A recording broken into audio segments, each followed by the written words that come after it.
So, beat making has become a daily part of your life, which is great, but you feel like all your beats sound the same. It's boring. Making melodies is super hard and you feel like you're not improving anymore. Well, every beatmaker goes through this phase, and that's because most of us don't know the right amount of music theory. But don't worry, I'll teach you everything you need to know in just a few minutes. Take a look at these notes. Put 3 different notes together and you get a chord. This one is a triad because this chord exists out of 3 notes. You have a lot of different types of chords, and when you play them in a certain order, it's called a chord progression. This looks overwhelming, especially when you're new to this. But it's actually super simple, and once you understand it, you can become the Mozart of beat making. Before we make a melody, we're gonna choose an instrument. Lo-Fi Panda. This is my favorite VST for lo-fi, trap and hip-hop, everything. You know what? I'll leave a link below so you can check it out for yourself. Once you have your sound, head over to the piano roll. But how do I know which notes I can use? It depends on the scale that your melody is in. To choose a scale, go to the menu on top, then View, Scale Highlighting, and here you can choose the key for your melody. For example, C. Now the most popular is the major and minor key, but don't be afraid to play with the others. Let's use the C minor harmonic scale. Now draw a long note on every highlighted key. These are all the 7 notes you're allowed to use in this scale. Now to build a chord, we're gonna skip one every time. So the first one we call the prime note. Then we skip the second and place one here. This is called the third. Now do the same thing again, and here we have the 5th. Do this for every note in the scale. When you're done doing that, you have a sheet of all the chords you can use in the C minor harmonic scale. These chords have Roman numerals from 1 to 7. We don't have number 8 because it's the same chord as the first one. It's just 1 octave higher. Now the order you put these in is gonna decide your chord progression. For example, 1, 2, 1, 2, 1, 2, 7, 5.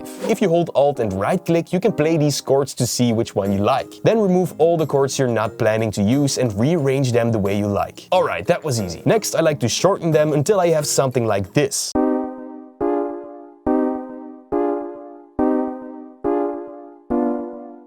And there you go, a simple basic chord progression. Now to make it more powerful, hold Ctrl and Shift to select the prime note of every chord. Then hold down Shift and drag the notes 1 octave lower. This will introduce some bass, which equals power.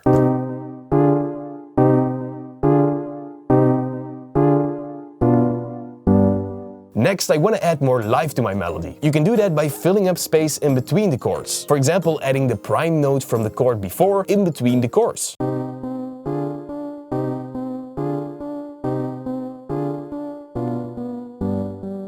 Okay, that's better already. The next trick will make your melody stand out from the rest. Click the magnet icon on top and choose 1/3. Now select all the notes in between the chords and move them to the right so that they snap to the grid. Sounds like this.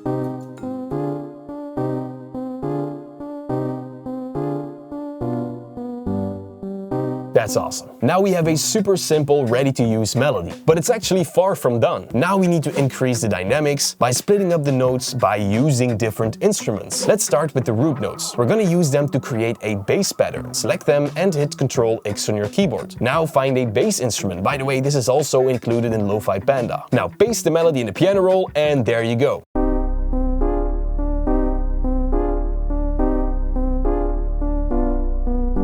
Maybe I can layer my piano with another instrument. Let's try opening up another one and maybe look at the ghost notes. Oh, and by the way, if you don't see them, just hit Alt plus V in your keyboard. That way you can toggle it on and off. Okay, it's starting to sound really cool.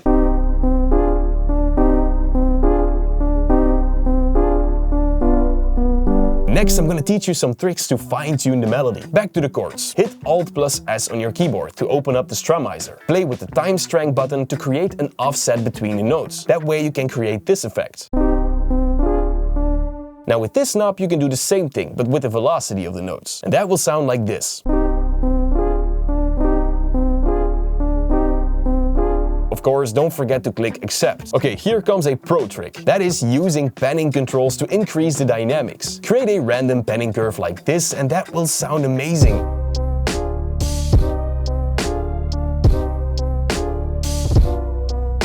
You can also create automation clips from the panning knob in the channel rack or from the mixer track. Now these automation clips will really separate your beats from the rest. So to continue the lesson and learn more about that, go to that video right here. I gotta go. And go to that video. Goodbye.